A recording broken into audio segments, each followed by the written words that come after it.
Radio Vivant. Pour une psychanalyse populaire, l'émission de Guylaine Dubois et Lucas Bielli, produite et réalisée par FM+.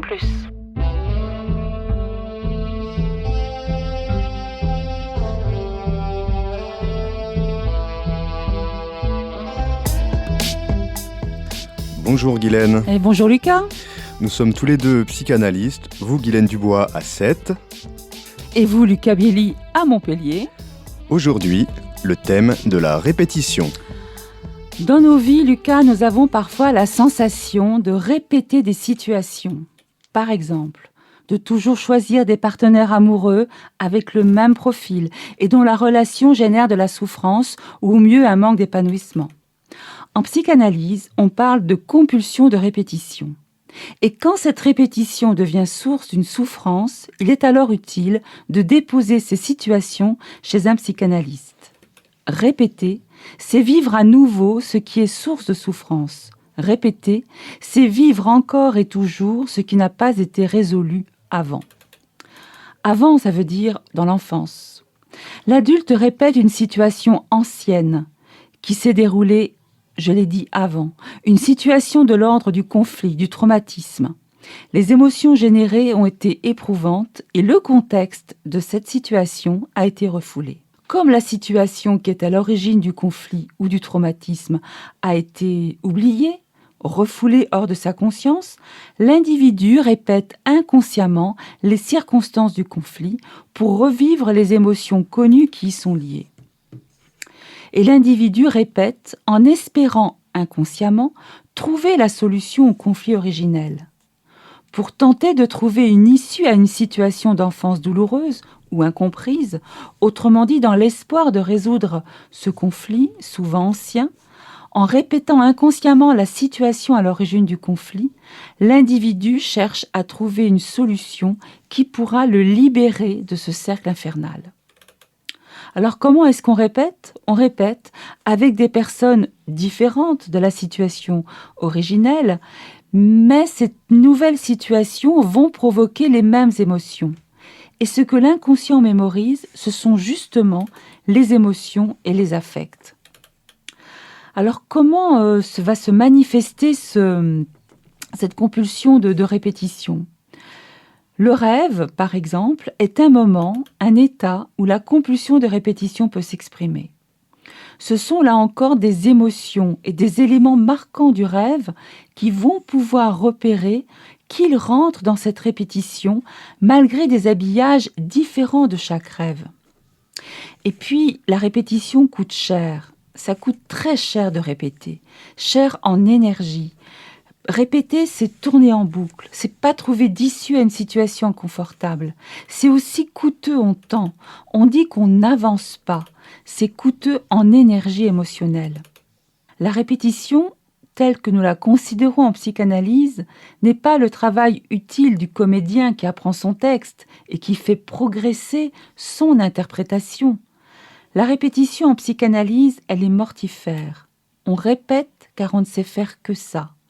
C'est une répétition aveugle, sans interprétation, sans créativité. Ce n'est pas vivant. On s'enferme dans un schéma de vie sans ouverture ni perspective. Le travail analytique va chercher où se trouve l'acte fondateur de la répétition.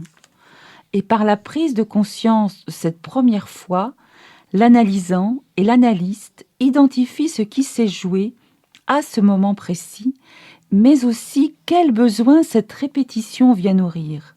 Et puis, les situations dangereuses en lien avec la répétition sont consciemment repérées et soigneusement évitées par l'individu qui en refuse alors la souffrance qui lui est liée.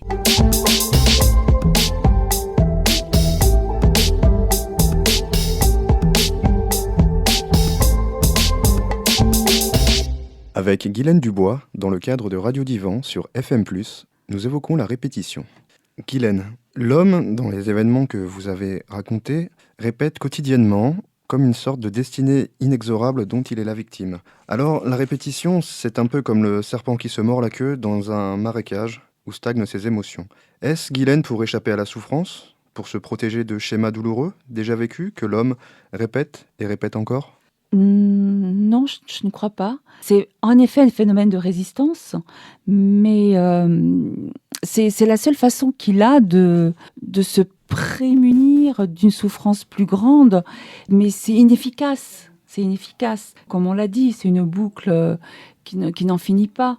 Oui, c'est une résistance, en effet, la répétition. C'est pour pas aller au-delà de... C'est pour pas revivre. Voilà, pour ne pas revivre ces sensations douloureuses qui sont nées à partir de là, à partir de ce conflit originel. Oui, Guylaine, dites-moi, pensez-vous que la répétition soit plus comme un apaisement des tensions psychiques, ou plutôt comme une anesthésie peut-être, de la psyché ? Oui, bien, je pense qu'il y a les deux. C'est à la fois une anesthésie et puis une sorte c'est aussi un refoulement de ce qui s'est passé. Donc, mais on voit bien que plus on avance, plus si on continue à être dans cette posture-là de répétition, comme je l'ai dit, on utilise une énergie mortifère, on ne s'épanouit pas, on ne comprend pas. Et puis à un moment, il y a une sorte de ras-le-bol, de renoncement à tout ce qui ferait qu'on pourrait s'épanouir ailleurs. Oui, d'ailleurs, la compulsion de répétition montre un être qui répète sans cesse la même chose dans un lieu différent avec des personnes différentes, mais la pièce de théâtre reste toujours la même, un peu comme différentes interprétations qu'on a pu avoir de l'Avare par Molière, par exemple. Oui, et j'aimerais, je crois aussi, revenir sur la situation d'une relation amoureuse ce sont des situations très fréquentes. Par exemple, prenons l'exemple de Martine qui vient consulter car elle s'aperçoit que les rencontres amoureuses qu'elle fait sont celles avec des hommes qui finissent par l'abandonner. En cure, l'analyste va probablement comprendre que toute petite Martine, a compris dans ce cas-là, que toute petite Martine a été maltraitée par ses parents. En rencontrant des hommes maltraitants, en revivant cette maltraitance dans une autre circonstance, Martine reproduit quand même cette situation du passé, émotionnellement parlant. Et il lui semble à ce moment-là que le destin s'acharne sur elle. Et du coup, cela réduit à néant son projet de construire une relation amoureuse durable et pourquoi pas celui de construire une famille. Mais en prenant conscience de la similitude de la situation passée au sein de sa famille avec les situations nouvelles qu'elle vit en tant qu'adulte dans ses relations, Martine va peu à peu, jour après jour, au fur et à mesure de la compréhension, au fur et à mesure de l'analyse, elle va pouvoir agir sur sa vie. C'est parce qu'elle aura dénoué le principe de cette compulsion de répétition qu'elle va pouvoir à nouveau, comme défaire les nœuds. Oui, d'ailleurs, ça me fait penser, comme vous venez de le dire, à ces femmes qui peuvent sortir avec des hommes violents. Ou des femmes violentes. Des hommes qui peuvent sortir avec des femmes violentes aussi. Ça existe malheureusement.